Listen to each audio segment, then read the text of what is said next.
Hay lugares que, de día, no parecen más que un hotel viejo desteñido por el viento del mar, paredes manchadas, un letrero con las letras borradas, algunas ventanas oxidadas como si llevaran años sin recibir una mano de pintura. Quien pasaba por allí por la mañana solía echar solo una mirada rápida y seguir de largo, pensando simplemente que era un negocio venido a menos, viejo y triste, como tantos otros edificios costeros.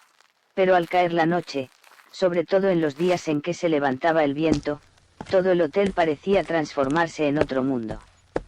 No había ruido, ni alboroto, ni nada ostentoso que asustara a la gente desde el principio. Solo que la atmósfera cambiaba en silencio. Los pasillos se volvían más oscuros. El aire, más frío. Y la sensación de estar allí era como si alguien viviera un compás más lento que uno, pero siguiera estando muy presente. Historia 1. La habitación 308 no aparecía en el registro del hotel.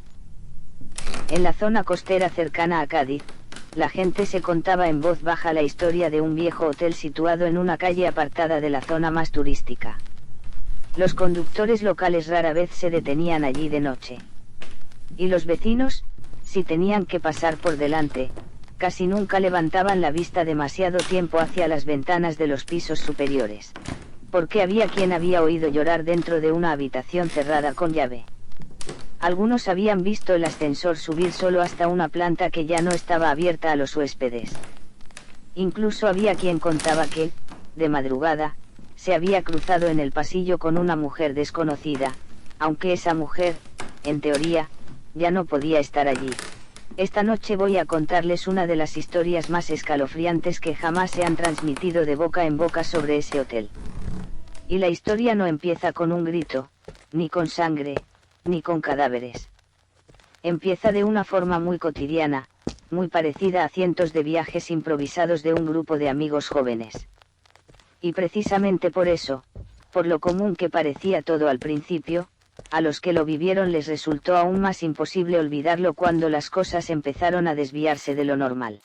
Ocurrió una tarde de finales de la temporada de lluvias, cuando la costa de Cádiz acababa de salir de una gran tormenta. La carretera seguía mojada, reflejando un cielo gris opaco, como si el sol hubiera desaparecido hacía mucho tiempo. Ese día iban juntos 4 amigos, Mateo, Diego, Lucía y Carmen.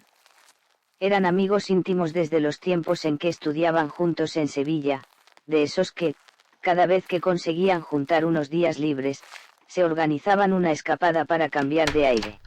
Este viaje, al principio, no había sido más que una idea improvisada. Mateo acababa de romper con su novia. Diego estaba agotado por el trabajo hasta el punto de llevar siempre cara de no haber dormido. Lucía y Carmen acababan de terminar los exámenes y tenían la cabeza tensa como una cuerda a punto de romperse. Así que decidieron hacer un viaje corto a Cádiz de 2 días y una noche, comer marisco, mirar el mar, sentarse a tomar café, alquilar una habitación para dormir y volver a la ciudad a la mañana siguiente. Sonaba de lo más normal. Muy cotidiano. Muy parecido a cualquier plan que podría ocurrírsele a cualquier grupo de amigos. Solo que, en ese momento, ninguno sabía que la decisión de elegir un hotel viejo cerca del mar para ahorrar dinero acabaría convirtiéndose en algo que, con el tiempo, haría que los 4 evitaran mencionarlo cada vez que se hacía demasiado tarde por la noche. Aquella tarde, como habían salido tarde y además les había pillado lluvia en el camino, cuando llegaron casi todos los hoteles bonitos cerca de la playa ya estaban completos. Diego fue conduciendo por varias calles cercanas al mar, cada vez con peor cara. Unos eran demasiado caros. Otros no tenían nada que ver con las fotos de internet. En alguno, nada más entrar en el vestíbulo, todos se miraron y entendieron al instante que allí sería imposible dormir. Cuando empezaban a desanimarse de verdad, Mateo vio un viejo cartel torcido al borde de la calle. El sistema de luces estaba casi completamente averiado y solo quedaban unas pocas bombillas amarillas parpadeando. El nombre del hotel estaba tan desconchado que, desde lejos, solo se podían leer con claridad las últimas letras. La fachada era estrecha, pintada de color crema, aunque ya se había vuelto grisácea por el salitre del mar. Los marcos de hierro de las ventanas superiores estaban llenos de óxido, como si hubieran sido abandonados durante años. Lo extraño era que aquel tramo de calle no estaba desierto en absoluto. Cerca seguía habiendo restaurantes, una tienda, luces y ruido de coches. Solo ese hotel daba la impresión de estar separado del resto de la calle, más silencioso y un poco más oscuro. Lucía fue la primera en hablar. «Mejor vamos a otro sitio», dijo, mirando hacia el piso de arriba. «Este lugar da mala espina».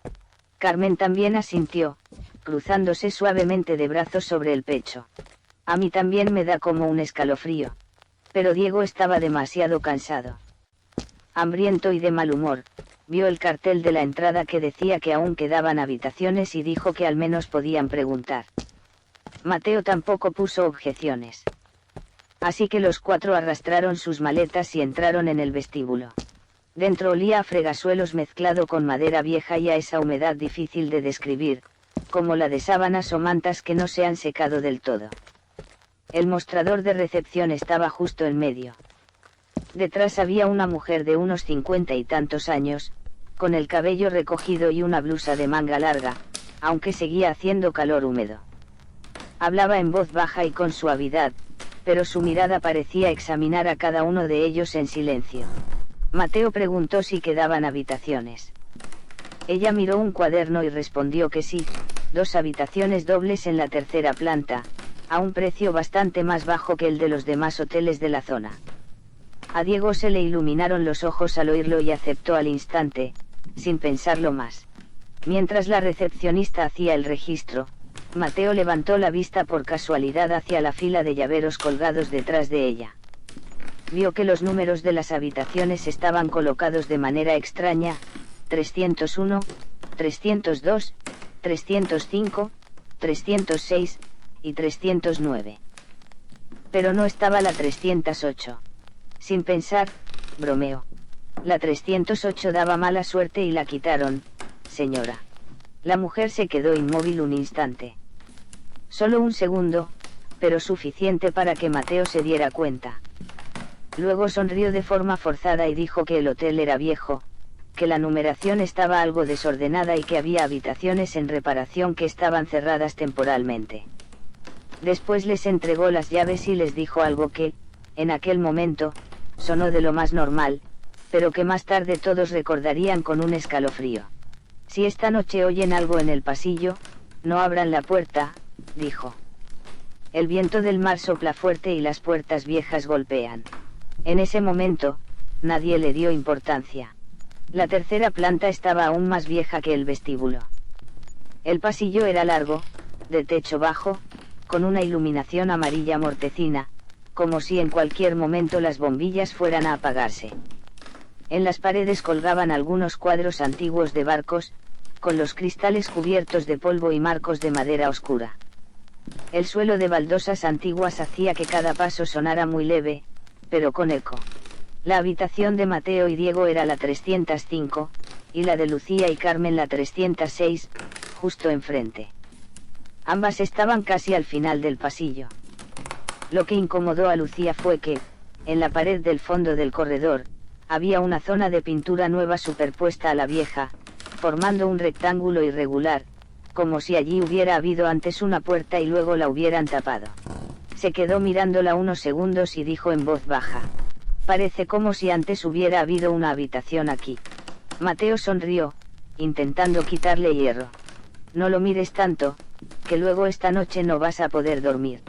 Después de dejar las cosas, salieron juntos a la playa, cenaron, se hicieron fotos y se quedaron mucho rato en una cafetería junto a la carretera, intentando olvidar la sensación desagradable que les había dejado el hotel al llegar. Todo empezó a torcerse cerca de la medianoche. Aquella noche regresaron al hotel bastante tarde. Carmen estaba cansada, así que se duchó y se durmió enseguida. Lucía se quedó secándose el pelo y le escribió a Mateo varios mensajes quejándose de que el hotel era demasiado viejo y de que el aire acondicionado sonaba como un tractor. En la otra habitación, Mateo y Diego también estaban tumbados mirando el móvil. Cerca de la 1 de la madrugada, la tercera planta quedó completamente en silencio. Solo se oía el zumbido del aire acondicionado y un silbido muy leve del viento al otro lado de la ventana. Mateo acababa de cerrar los ojos cuando escuchó el arrastre de unas zapatillas por las baldosas del pasillo. No era un sonido fuerte, pero sí muy claro, lento, regular, prolongado, como si alguien estuviera caminando de un lado a otro justo delante de las puertas de las habitaciones. Al principio Mateo pensó que sería algún huésped que había vuelto tarde. Pero lo raro era que aquel arrastrar de zapatillas no pasaba de largo como lo haría una persona normal. Se prolongaba con calma, a veces más cerca, a veces más lejos, como si pasara y luego regresara. Diego también lo oyó. Se incorporó y preguntó en voz baja: ¿Lo oyes? Mateo se limitó a sentir. El sonido se detuvo unos segundos delante de su puerta. No hubo golpes. No hubo voces. Solo un silencio largo e incómodo, tan pesado que los dos tuvieron la sensación de que alguien estaba de pie justo al otro lado, pegando la cara a la puerta para escuchar. Luego el ruido de las zapatillas continuó. Pero en lugar de ir hacia el principio del pasillo o hacia las escaleras, se dirigió más al fondo. Diego, movido por la curiosidad, se levantó a mirar por la mirilla. El pasillo estaba vacío. No había nadie. Y, aún así, el sonido de las zapatillas seguía oyéndose con claridad, arrastrándose lentamente hacia el fondo del corredor. Diego se volvió con la cara rígida. Lo he oído justo delante de la puerta. Pero no había nadie. En ese momento, Mateo sintió que un escalofrío le recorría la espalda. Cogió el móvil y le escribió a Lucía. Menos de 10 segundos después, Lucía lo llamó de vuelta, con la voz temblorosa. En nuestra habitación se oye exactamente lo mismo. Al final, los cuatro abrieron sus puertas al mismo tiempo y asomaron la cabeza, mirándose unos a otros a través del pasillo. El aire fuera estaba extrañamente más frío que dentro de las habitaciones. Carmen, que era la más asustadiza, solo se atrevió a mostrar media cara. Lucía, en cambio, se aferró con fuerza al brazo de su amiga. Mateo intentó sonar tranquilo. Será algún huésped que se ha equivocado de planta. Pero ni él mismo creyó en sus palabras.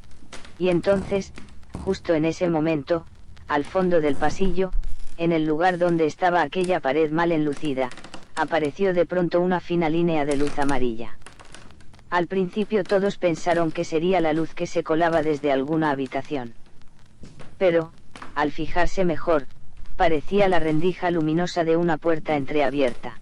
Diego fue el primero en avanzar. Tal vez por miedo, intentaba parecer aún más valiente de lo habitual. Seguro que alguien alquiló la última habitación. Pero a medida que los cuatro se acercaban, se dieron cuenta de que aquella luz salía exactamente del lugar donde, por la tarde, Lucía había dicho que parecía haber habido una puerta tapiada. Y ahora sí que había una puerta de verdad. Más vieja que las demás del piso. De madera oscura. Encima colgaba el número 308, de latón ennegrecido por el tiempo. Nadie fue capaz de decir una sola palabra. Carmen tiró del brazo de Lucía para dar media vuelta. Mateo también sentía la mente en blanco. Estaba clarísimo que esa tarde en aquel lugar solo había una pared mal pintada. No había ninguna puerta. No existía ninguna 308. Y, sin embargo, ahora estaba allí. Muy real. Muy nítida. Como si hubiera existido desde siempre. La luz amarilla del interior se filtraba por la rendija de la puerta y dibujaba una línea delgada sobre las baldosas. Pero lo que Mateo recordaría para siempre no era solo la puerta, sino el perfume que salía de dentro. Un perfume antiguo. Del tipo que usaban las mujeres adultas de otra época. Dulce, pero frío. Bastaba una sola bocanada para sentir tristeza. Diego reunió todo el valor que pudo y se acercó. Cuando estaba a punto de tocar el picaporte, se oyó desde dentro un ruido muy leve, como si algo hubiera sido arrastrado suavemente por el suelo y luego hubiera quedado en silencio. Los cuatro retrocedieron a la vez. Carmen estuvo a punto de romper a llorar. Volvamos a la habitación, no nos quedemos aquí. Justo entonces, la puerta de la 308 se abrió un poco más. Lo justo para dejar ver una lámpara de noche de luz amarilla apagada, una esquina de un viejo tocador y una cortina que se movía ligeramente, como si entrara aire. No había nadie. No se veía ninguna sombra. Solo la sensación de que alguien estaba en la parte más profunda y oscura de la habitación, en silencio, observando hacia afuera. Lucía apretó los labios y casi susurró. Oigo a alguien respirar. Mateo aguzó el oído. Y, en efecto, en aquel silencio espeso se distinguía un sonido muy tenue, muy cercano, parecido al suspiro de una mujer. Esta vez, ninguno quiso quedarse allí ni un segundo más. Mateo arrastró a todo el grupo de vuelta hacia la puerta de la 305.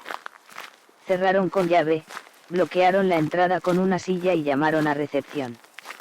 El teléfono sonó muchísimo antes de que alguien respondiera. Era la misma mujer de antes. Mateo preguntó, intentando mantener la calma. Hay una habitación 308 al final del pasillo de la tercera planta. ¿Ha subido algún huésped nuevo? Al otro lado hubo unos segundos de silencio. Luego ella respondió con una voz muy baja, muy uniforme, como si hubiera sabido desde el principio que la llamarían. En la tercera planta no hay habitación 308. Mateo aún no había reaccionado cuando la mujer añadió. Cierren la puerta y duérmanse. No salgan otra vez. Y colgó. La forma en que había respondido los aterrorizó aún más que lo que acababan de ver. No había habitación 308. Entonces, ¿qué era lo que habían tenido delante?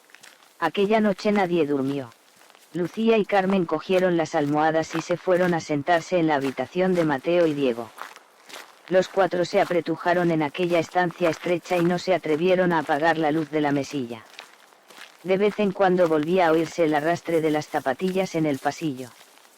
Esta vez más claro, como si viniera desde el fondo y se acercara poco a poco hasta detenerse delante de la puerta de la 305. A ratos, incluso se oían golpes muy suaves. 3, cada vez. Lentos. Corteses. Como si alguien estuviera pidiendo permiso para entrar con infinita paciencia. Ninguno se atrevió a hablar. Pasadas las 2 de la madrugada, la electricidad de la habitación empezó a parpadear unas cuantas veces. Al mismo tiempo, el teléfono de Mateo vibró. Era una notificación de la minicámara que había llevado consigo y que había dejado grabando un timelapse junto a la ventana por pura casualidad. La aplicación avisaba de que había detectado movimiento delante del objetivo. Mateo la abrió.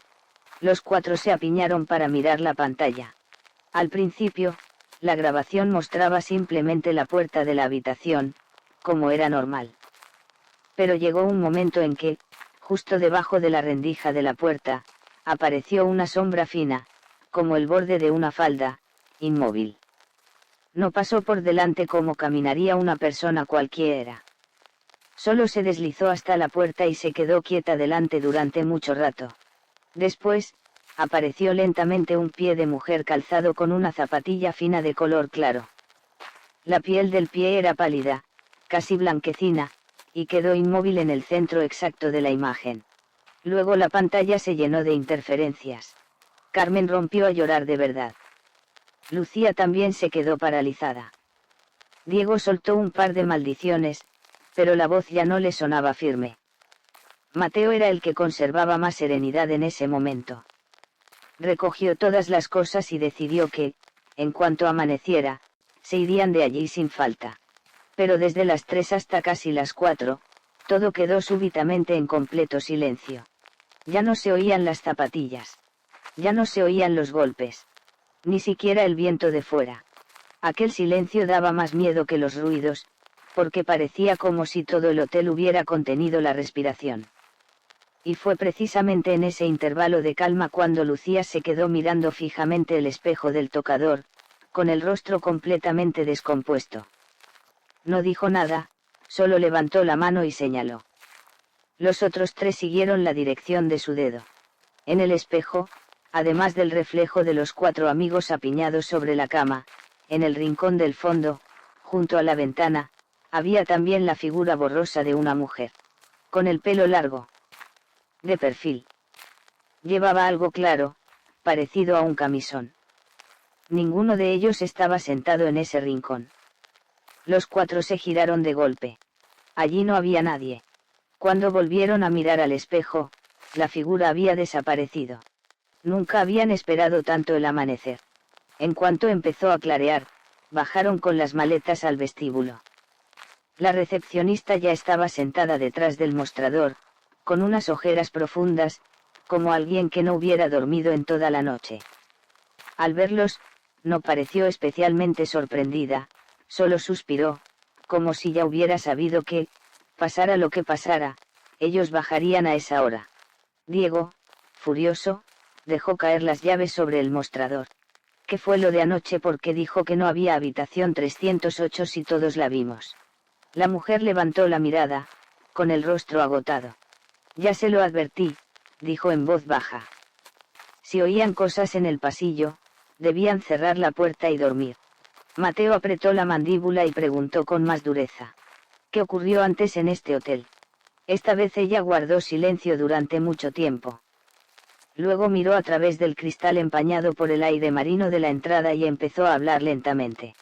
Más de 10 años atrás, en la tercera planta sí existía la habitación 308. Por aquel entonces el hotel aún tenía huéspedes y no estaba tan deteriorado como ahora. Un verano, una mujer llegó para alojarse sola.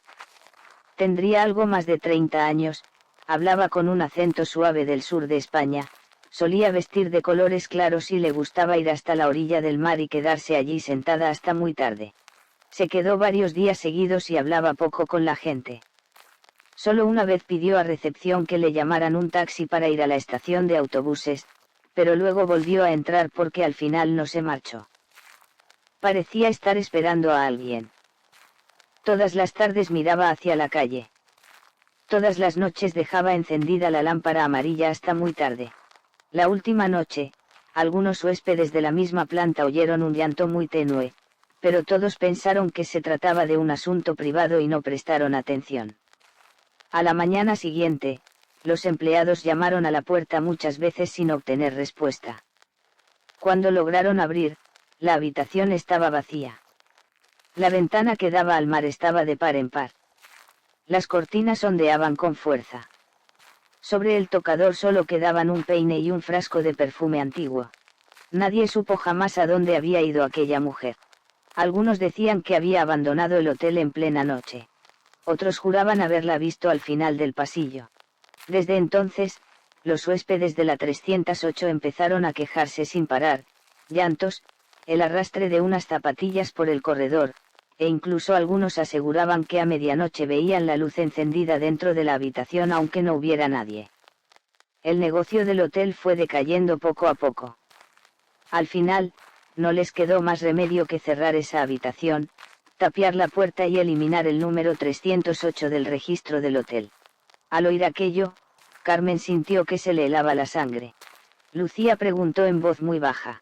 Entonces, ¿por qué la vimos anoche? La recepcionista los miró a los cuatro y respondió en un tono apenas más alto que un aliento. No todo el mundo la ve. Solo quienes llegan justamente en una noche en que cambia el viento, el mar está revuelto y se alojan al final de la tercera planta. Algunos ven la puerta. Otros solo oyen los sonidos.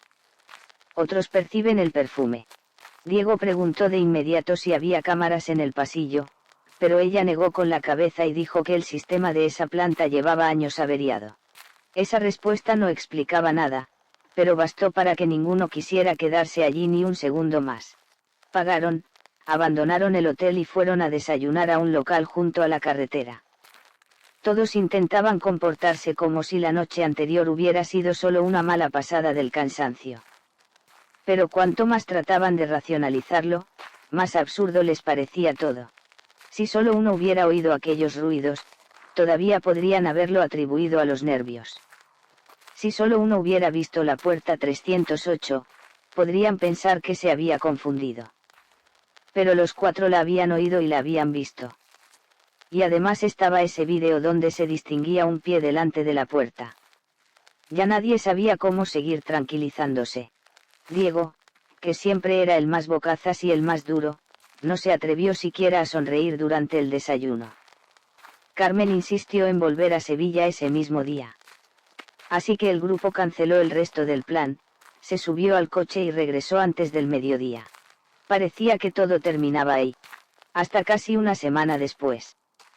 Aquella noche, Lucía envió al grupo una foto del viejo cuaderno de registros del hotel que había sacado a escondidas esa mañana al hacer el check-out, mientras la recepcionista había entrado en la parte de atrás. En aquel momento estaban demasiado asustados, y solo más tarde se acordó de que tenía esa foto. En la página del registro de la tercera planta, los números de las habitaciones estaban escritos a mano con bastante claridad: 301, 302, 303, 305, 306, 309. Entre el 306 y el 309 había una parte tachada con tanta fuerza y tantas veces que casi no se veía nada. Pero, si se miraba de lado, debajo aún se distinguía el número 308. A su lado había una nota casi borrada del todo, de la que apenas podían leerse unas palabras borrosas, algo así como: no asignar a huéspedes. Mateo sintió que las palmas de las manos se le quedaban heladas al ver esa imagen. Durante muchos meses después, los cuatro evitaron prácticamente hablar de aquel viaje. Pero hay cosas que cuanto más se quieren olvidar, más se aferran. Desde aquella vez, Carmen siempre deja una luz encendida cuando duerme en una habitación desconocida. Lucía nunca acepta alojarse en hoteles cerca del mar si el pasillo es demasiado silencioso. Diego, cada vez que oye por la noche el arrastrar de unas zapatillas en el edificio donde vive, siente que se le eriza la piel. Y Mateo, que siempre intentaba explicarlo todo con lógica, acabó teniendo también algo que no supo explicar jamás. Era el teléfono que había usado aquella noche para conectarse a la minicámara. Hay noches muy tarde, sobre la 1 o las 2 de la madrugada, en las que, aun habiendo borrado todos los datos, la pantalla de ese teléfono se enciende sola unos segundos y luego se apaga. Una vez, Mateo se despertó sobresaltado justo cuando la pantalla se iluminaba. En ella no aparecía ningún mensaje nuevo ni ninguna llamada perdida. Solo un reflejo tenue, como el de un espejo. Y en ese reflejo, creyó ver un pasillo largo bañado por una vieja luz amarilla. Al fondo, una puerta entreabierta. Y en la puerta, el número 308. Desde entonces, Mateo no volvió jamás a aquel hotel. Incluso cuando alguna vez pasaba en coche por la carretera costera cerca de Cádiz, aceleraba y evitaba mirar hacia ese lado. Pero hay lugares en los que, una vez que has entrado, aunque te marches, su sensación se queda en algún rincón de tu mente. Una puerta que no aparece en el registro del hotel. Un perfume antiguo que flota un instante en mitad del pasillo.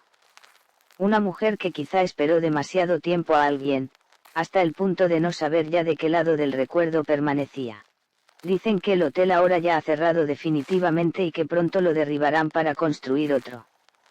Quizá algún día el pasillo de la tercera planta desaparezca, derriben también aquella pared y nadie vuelva a mencionar nunca más el número 308. Pero quienes una vez oyeron el arrastre de unas zapatillas en mitad de la noche y vieron la línea de luz que se escapaba por una puerta que no debería haber existido, saben perfectamente una cosa. Hay habitaciones que no están en los planos ni figuran en ningún registro, pero que se abren en determinadas noches. Como si solo estuvieran esperando a la persona adecuada, en el momento preciso, para dejarse ver. Y lo más aterrador no es que un fantasma salga de pronto para asustarte. Lo más aterrador es la certeza de saber que ese lugar no debería estar ahí. Y aún así, está ahí. Muy real. Muy nítido. Muy silencioso. Como si jamás se hubiera ido de aquel hotel ni un solo día. Historia 2. La mujer del vestido blanco en el ascensor. En Málaga hay hoteles que, de día, solo parecen viejos, deteriorados, un poco tristes porque el tiempo se olvidó de ellos. La pintura de las paredes está desvaída, los cristales se han opacado, y en el letrero hay varias bombillas fundidas desde hace mucho que nadie se molesta en cambiar. Quien pasa por delante por la mañana suele pensar simplemente que es un hotel con poco negocio, abierto a duras penas en un barrio costero. Pero al caer la noche, sobre todo en esas noches en que el viento salado del mar sopla por la calle estrecha y desierta, el ambiente de esos lugares cambia por completo. La vieja luz amarilla se refleja sobre los parches de humedad de las paredes. Los pasillos parecen alargarse. El sonido de tus propios pasos deja de parecer el tuyo. Y hay lugares donde, cuanto más avanza la noche, más claro siente uno que el edificio en el que está parado no está tan vacío como aparenta. Esta historia ocurrió en un hotel así, no muy lejos de la playa. Delante había una calle estrecha con palmeras inclinadas por el viento marino, detrás, un patio angosto que daba a una hilera de viejos almacenes abandonados desde hacía años. Aquel hotel había tenido su época de bastante clientela, sobre todo en verano, cuando los turistas llenaban la Costa del Sol. Pero después de una reforma inconclusa, sumada a una serie de rumores que nadie sabía bien de dónde habían salido, el lugar empezó a venirse abajo de manera evidente. El nuevo dueño solo arregló la planta baja para seguir trabajando a medias. Los dos últimos pisos, en cambio, quedaron medio clausurados porque no había dinero suficiente para terminar las obras. Desde fuera, cualquiera habría pensando que se trataba simplemente de un hotel viejo, con poco movimiento y un propietario sin recursos. Pero la gente del barrio susurraba otra cosa, que aquel edificio no estaba del todo vacío. Había noches en que el ascensor seguía funcionando sin que nadie apretara ningún botón. Había veces en que la puerta metálica se abría en la quinta planta, una planta que llevaba tiempo cerrada y casi abandonada. Y estaba también la historia de una mujer vestida de blanco. Nadie sabía si había sido una antigua huésped, alguien que una vez vivió allí, o solo la sombra de algo que todavía no había querido marcharse del hotel. La primera persona que contó aquello con claridad fue Álvaro. En ese tiempo Álvaro tenía 23 años, era de una zona cercana a Ronda y había bajado a Málaga a ganarse la vida con trabajos de todo tipo. Durante un tiempo fue camarero en un bar de tapas, luego trabajó en un almacén, y al final consiguió empleo como recepcionista de noche en ese hotel, porque el sueldo era mejor y al acabar el turno podía descansar un rato allí mismo. Álvaro era un chico tranquilo, de pocas palabras, nada supersticioso, de hecho, solía reírse de las historias de fantasmas. Para él, en los lugares viejos era normal que hubiera ruidos raros. Era normal que el sistema eléctrico fallara. Y que un ascensor antiguo tuviera averías de vez en cuando no tenía nada de extraño. Por eso, cuando empezó a trabajar y oyó que uno de los encargados le decía por casualidad que, si pasada la medianoche veía que el ascensor se movía solo, lo dejara estar y no sintiera curiosidad, Álvaro se echó a reír. ¿Será que tiene mal el sensor? No. El encargado no le devolvió la sonrisa. Solo se encogió de hombros. Tú acuérdate de lo que te digo. El turno de noche de Álvaro empezaba a las 10 y terminaba a las 6 de la mañana. Después de medianoche, el vestíbulo del hotel se hundía casi por completo en el silencio. Solo de vez en cuando aparecía algún huésped rezagado arrastrando la maleta sobre el suelo de baldosas.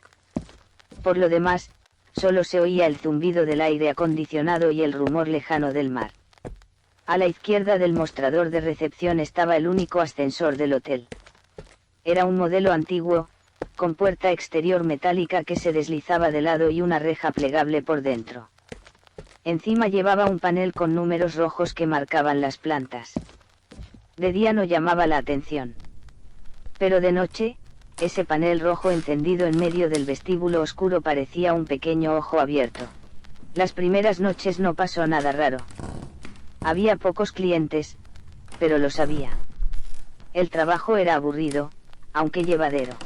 Álvaro se sentaba detrás del mostrador mirando el móvil, de vez en cuando hacía una ronda para revisar puertas y ventanas, y luego volvía a sentarse.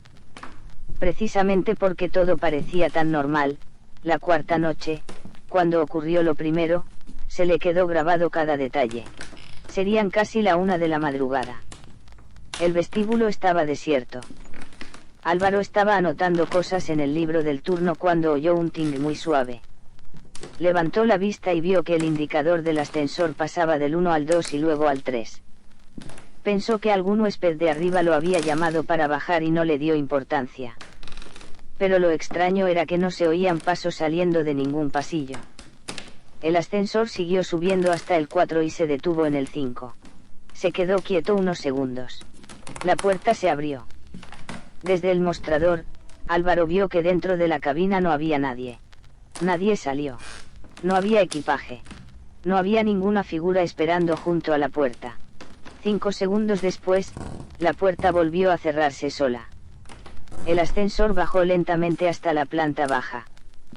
Cuando la puerta se abrió delante de Álvaro, seguía vacío. Se quedó mirándolo durante unos segundos, intentando explicárselo. A lo mejor alguien en el 4.º piso se había equivocado al pulsar. A lo mejor el sistema antiguo fallaba. A lo mejor había un problema con los sensores de la puerta. Todas las posibilidades técnicas sonaban más razonables que cualquier rumor. Pero lo que le provocó un pequeño escalofrío fue que, al mirar la pantalla de la cámara del vestíbulo, comprobó que, en el momento exacto en que el ascensor había empezado a moverse, no había aparecido absolutamente nadie en la imagen aparte de él. A la mañana siguiente, Álvaro se lo contó a la señora Inés, una empleada de limpieza que llevaba muchísimos años trabajando allí. Ella no pareció sorprendida en absoluto. Solo lo miró en silencio un momento y dijo en voz baja: «¿Entonces ya lo has visto?».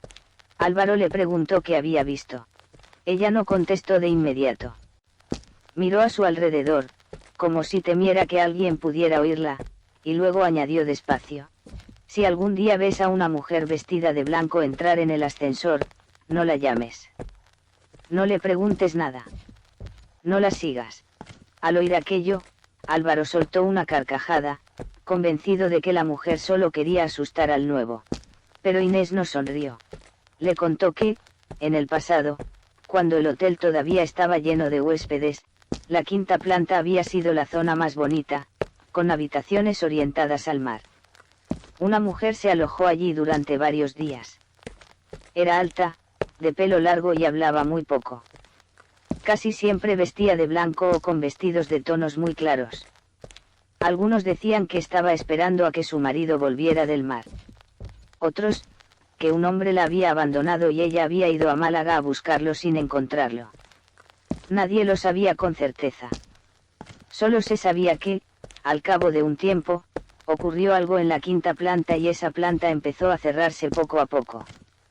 Y desde entonces, de vez en cuando, alguien veía a una mujer vestida de blanco entrar en el ascensor desde la planta baja. El ascensor subía hasta la 5ª planta. Pero cuando la puerta se abría, ya no quedaba nadie dentro. Después de escucharla, Álvaro seguía sin saber si creerlo o no.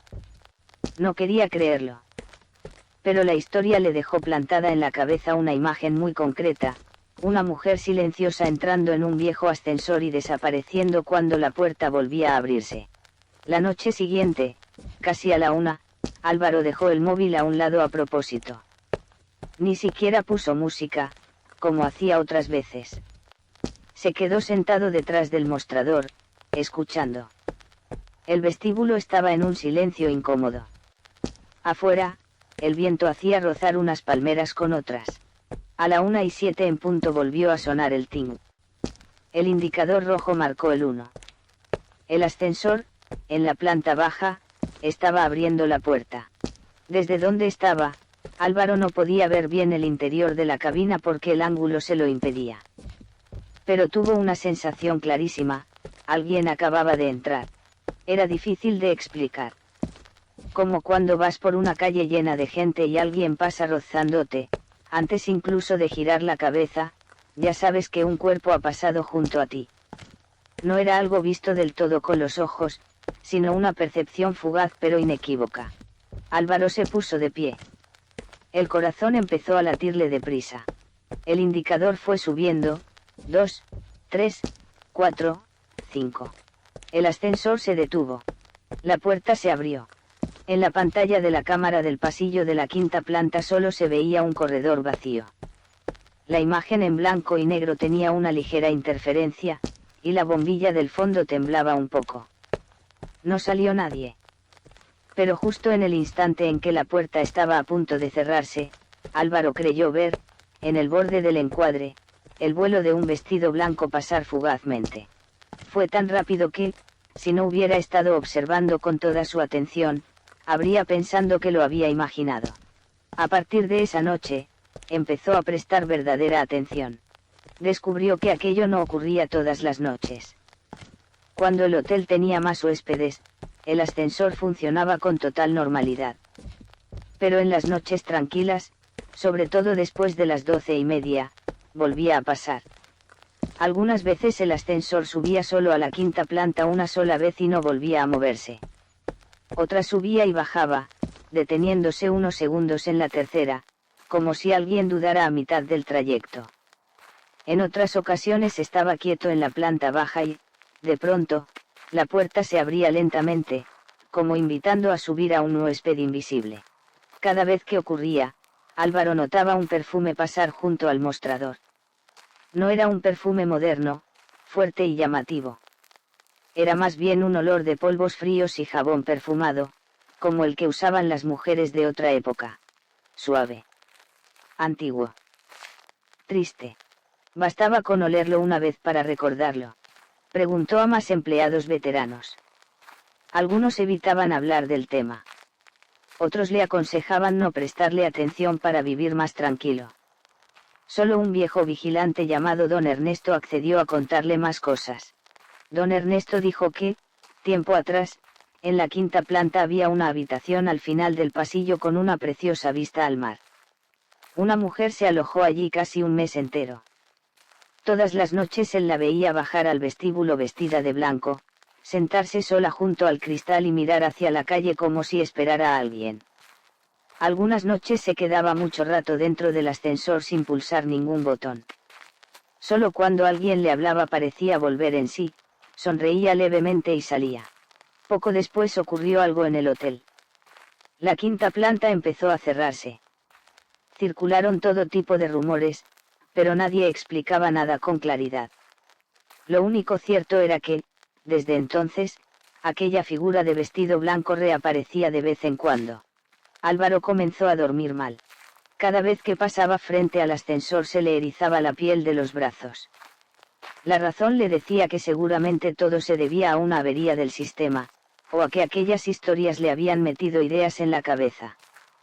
Pero el instinto le decía otra cosa, que en aquella cabina había algo que no estaba bien. No parecía algo abiertamente agresivo. Tampoco daba la impresión de querer hacer daño de inmediato. Solo que, no debería estar allí. Y entonces llegó una noche de lluvia torrencial. El viento golpeaba los cristales del vestíbulo con chasquidos secos.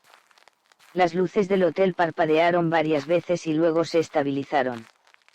Cerca de la 1, las lámparas del vestíbulo se atenuaron un poco, como si todo el edificio hubiera contenido el aliento. El panel rojo del ascensor se encendió.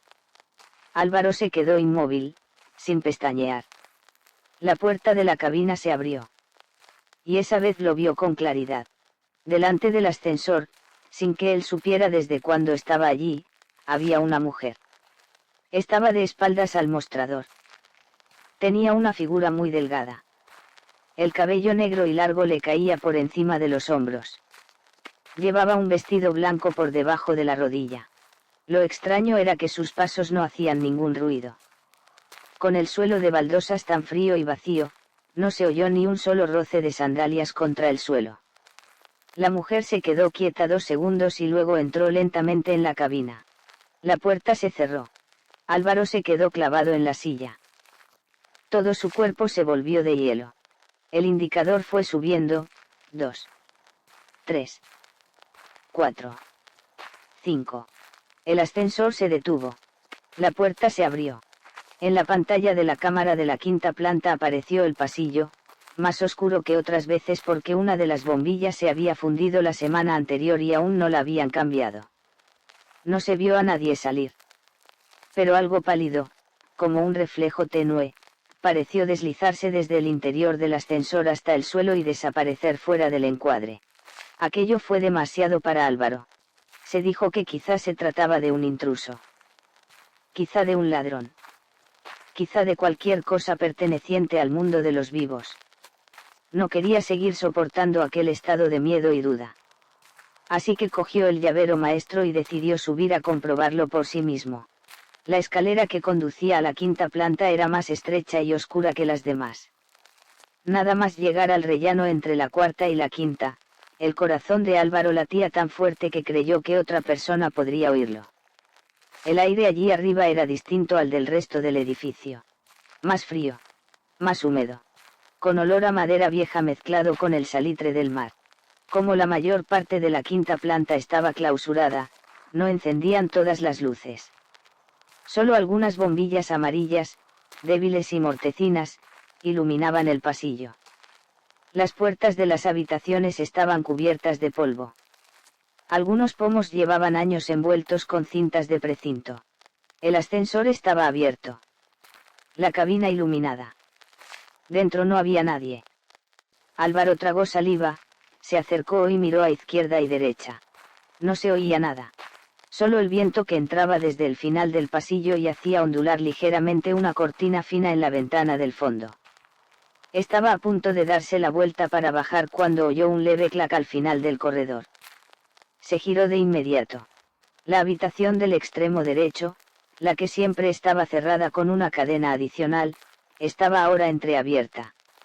En el suelo de baldosas, junto a la rendija de la puerta, había un hilo de agua alargado, como la marca de un zapato que acabara de pasar por allí.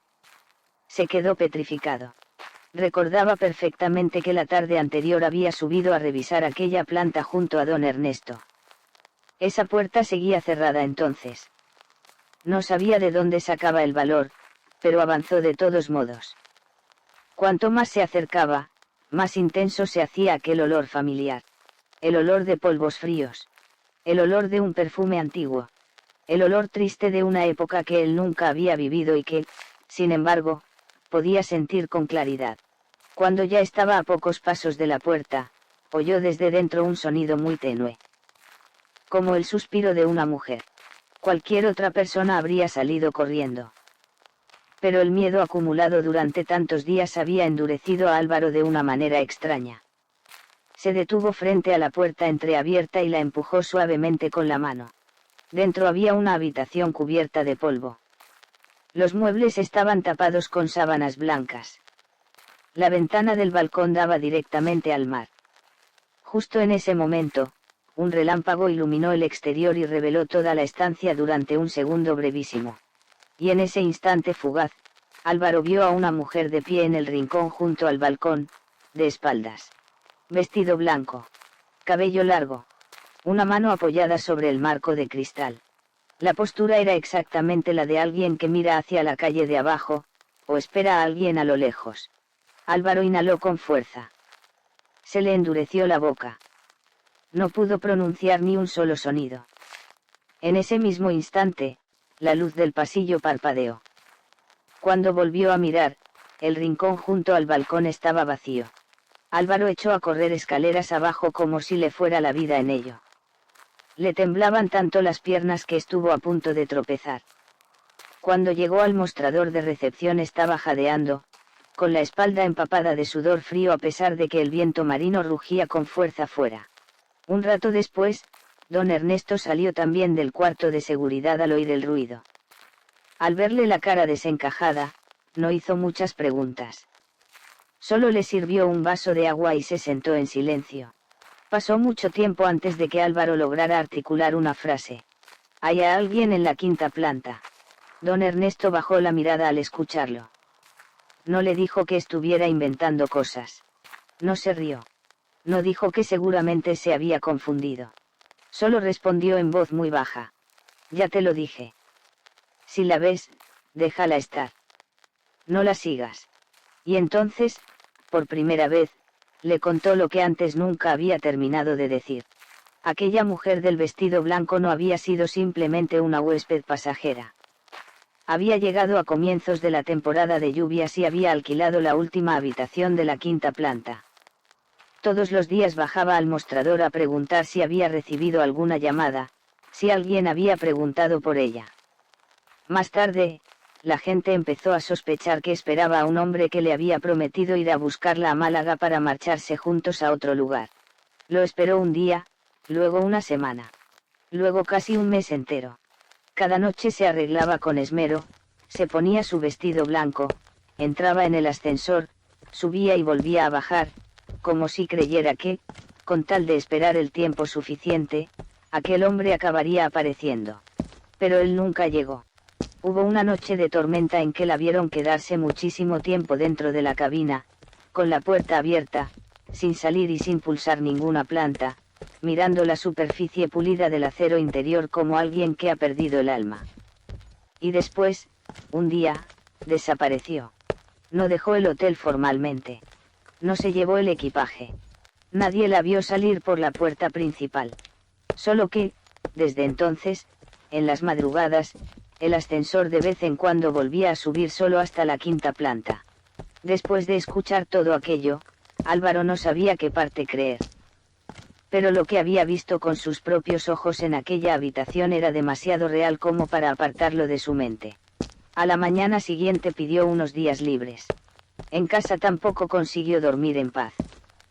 Cada vez que cerraba los ojos, reaparecía ante él la imagen de la espalda delgada de aquella mujer junto al balcón, el cabello cayendo sobre el blanco del vestido, una figura tan sola que dolía en el pecho. Su madre notó que su hijo estaba raro. Le preguntó varias veces qué le pasaba, pero él siempre respondía que solo estaba cansado por el turno nocturno. Pero hay cosas que, una vez que te rozan, ya no te sueltan con facilidad. La segunda noche en casa, cerca de la 1 de la madrugada, el teléfono de Álvaro vibró. Era un mensaje del grupo de empleados del hotel. Inés le había enviado un fragmento de vídeo sacado de la cámara del vestíbulo, acompañado de una única frase. Míralo y decide tú mismo si quieres volver. Álvaro abrió el vídeo. La imagen, tomada desde una esquina elevada, mostraba con claridad el mostrador de recepción, la entrada y el ascensor. La hora que aparecía en pantalla era la 1:07, exactamente la noche de lluvia en que él había subido a la quinta planta. En el vídeo, Álvaro estaba detrás del mostrador, mirando hacia el ascensor. La puerta de la cabina se abría. Y lo que le erizó el cuero cabelludo fue esto: desde ese ángulo de la cámara, no había ninguna mujer frente a la puerta. No había ninguna figura de blanco.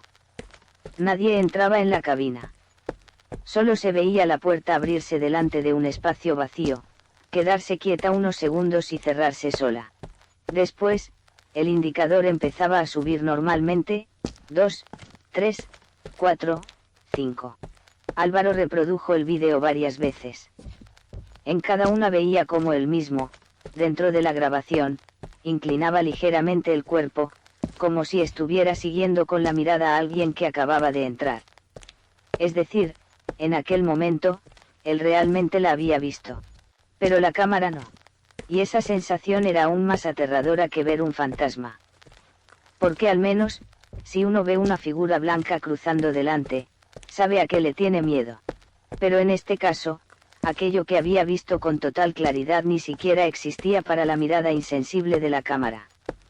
Como si solo a él se le hubiera permitido ver a aquella mujer. 3 días después, Álvaro volvió al hotel para recoger el resto de su sueldo y sus cosas. Ya había decidido marcharse definitivamente. Esa noche estaba de turno don Ernesto. Antes de que se fuera, lo llamó detrás del mostrador y le enseñó un objeto pequeño. Era una horquilla plateada, ya ennegrecida por el tiempo. Le dijo que la había encontrado aquella misma mañana dentro de la cabina del ascensor. Y luego le preguntó en voz muy baja: ¿las otras noches, era una mujer de pelo largo la que viste? Álvaro tomó la horquilla y sintió un frío punzante en la mano. Era el tipo de adorno para el pelo que usaban las mujeres antiguamente, tan viejo que el metal se había vuelto casi negro. No se atrevió a guardarlo y lo dejó de inmediato sobre la mesa. Don Ernesto soltó un largo suspiro. Este hotel seguramente sigue guardando muchas cosas de la gente de antes. Y quizá no solo cosas. Antes de irse, Álvaro miró el ascensor una última vez. La puerta metálica, opaca y gastada, seguía cerrada en silencio como si nunca hubiera ocurrido nada. El panel rojo estaba apagado. Todo parecía tan normal que cualquiera de fuera, si escuchara la historia, pensaría que los empleados de aquel hotel eran demasiado supersticiosos. Pero precisamente esa normalidad era lo que más inquietaba. ¿Por qué lugares así no suelen asustar con estruendo ni con violencia? Solo repiten algo en silencio. Durante suficiente tiempo. Con suficiente constancia. Lo bastante como para que, cuando llega alguien nuevo, toque por accidente el ritmo de una espera que ya llevaba muchísimo tiempo existiendo allí. Con el tiempo, Álvaro no volvió a trabajar nunca más en turnos de noche. Cuando sus amigos le preguntaban por qué había dejado aquel sitio, solo sonreía y decía que trabajar de noche perjudicaba la salud. Pero a veces, cuando tenía que pasar por aquella calle junto al mar, seguía viendo el viejo hotel inmóvil entre las palmeras, con los cristales de la planta baja reflejando una luz amarilla y pálida del atardecer. Una vez, mientras esperaba en un semáforo rojo al otro lado de la calle, Álvaro alzó la vista sin pensar. A través de una ventana cercana a la zona del ascensor, le pareció ver la silueta de una mujer dentro del vestíbulo. Un vestido blanco claro. Cabello largo. La cabeza ligeramente inclinada. Como si estuviera mirando hacia la calle. El semáforo se puso en verde. Los coches de atrás empezaron a tocar el claxon con insistencia. Cuando Álvaro volvió a mirar, la ventana estaba vacía. La gente suele pensar que los fantasmas tienen que dar miedo de una forma violenta, repentina, con el rostro desfigurado o con risas espeluznantes. Pero no siempre es así. Hay cosas mucho más inquietantes. La quietud, por ejemplo. Una mujer que no hace nada, que solo entra cada noche en el ascensor y sube a la quinta planta como si obedeciera a una costumbre que nunca terminó. No llora. No persigue a nadie. No golpea la puerta de ninguna habitación. Simplemente continúa un gesto inacabado desde hace muchísimo tiempo. Como si, en su mente, aquella noche aún no hubiera terminado. Como si aquella promesa todavía no se hubiera desvanecido. Y ella siguiera esperando a que alguien aparezca entre el sonido del viento marino recorriendo los pasillos viejos del hotel. Tal vez por eso todos los que la vieron dijeron que sí, que sentían miedo, pero mezclado con una tristeza fría muy difícil de nombrar. Porque a veces lo que queda atrapado en un edificio viejo no es necesariamente el rencor. A veces es solo una espera demasiado larga. Tan larga que termina convirtiéndose en una huella. Y esa huella, a la hora exacta, en la noche exacta, en el lugar exacto, vuelve a aparecer dentro de la cabina del viejo ascensor, en mitad de una noche salada de Málaga, y sube en silencio hasta la quinta planta, donde quizá, incluso ahora, sigue habiendo una habitación que nunca llegó a cerrarse del todo.